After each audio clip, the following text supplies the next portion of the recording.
Hey guys, Matt from soundrolling.com. Did a little post on Instagram yesterday asking if anyone else needed advice on trying to get started out. A few people got in touch, and so I thought I'd break down a lot of those individual kind of messages into just a few key kind of, I guess, principles that I used for getting started anyway. What I want to talk about is just choosing where you're going to get set up, and probably like the most important thing, which is buying yourself enough time to be able to practice doing location sound or being able to get to assist to someone. For me, it was I had to kind of just build up myself, and so it was all about building up equipment. I was about 500 miles away from London, and so I was staying at home. And my mum had moved up to London back then, wasn't born there, hence not the accent. For me, it was just a case of just scrapping everything else in terms of, well, it was too far away to travel or even like buy a car or anything. So I had to try and save up, buy my own equipment, and establish myself in London, 500 miles away from where I actually lived. And the trick to doing that was just having enough time to get enough projects under my belt, to then get enough money to buy enough equipment, to then be able to just be able to sort of flick the switch and put all the money down the drain into property instead.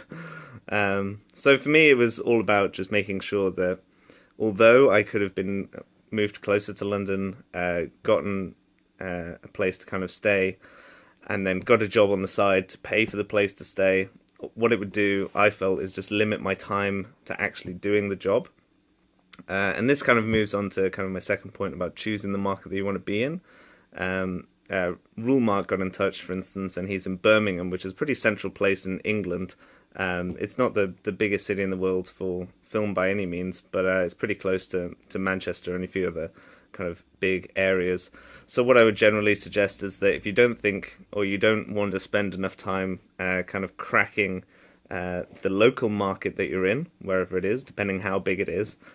Some of them are just unfeasible, by the way. So in Dundee, for instance, it was going to be completely unfeasible for me to be a permanent kind of a freelance sound engineer just in Dundee. I would have ended up traveling down to Edinburgh or to other places, but it would have taken me a lot longer to just crack into a smaller network, because essentially the network, the smaller it is, the tighter it is, and then the more the kind of hierarchy and everything else of who gets the job when is kind of in play just naturally, because you want to protect the industry that you're in. So moving down to London was the best choice for me, just because it's the biggest place definitely in the UK for the amount of film and probably social content that's going on.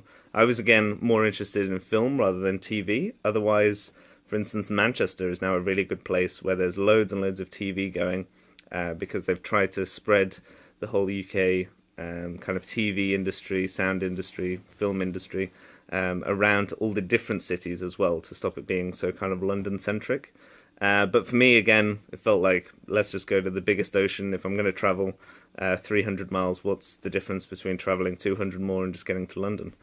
So yeah, I just kind of wanted to touch on those 2 points about kind of patience, just making sure that you're learning all the time outside. When you're not shooting, you're either trying to foster like relationships with people, you're trying to learn more about different kinds of equipment, you're trying to even buy your own equipment.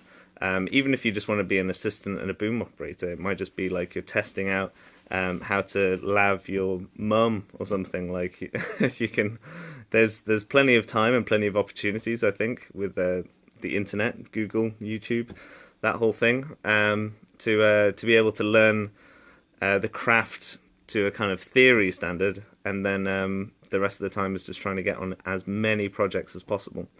So I hope that really helped in terms of just touching on those 2 points in terms of the market that you want to choose and get into, and then just being kind of patient enough just to decide where you want to be. I guess it's all about kind of reverse engineering where you want to be and what you want to get into, and then you just have to simply work back from that. I know that Rule Mark, for instance, has a couple of hundred a month in kind of disposable income, and maybe it's a case of just you can't go to the pub that much, and you're saving to buy equipment, or so you just have tap water. You can still go out, but again, it's just trying to find the amount of sacrifices you need to make early on to be able to go fully freelance.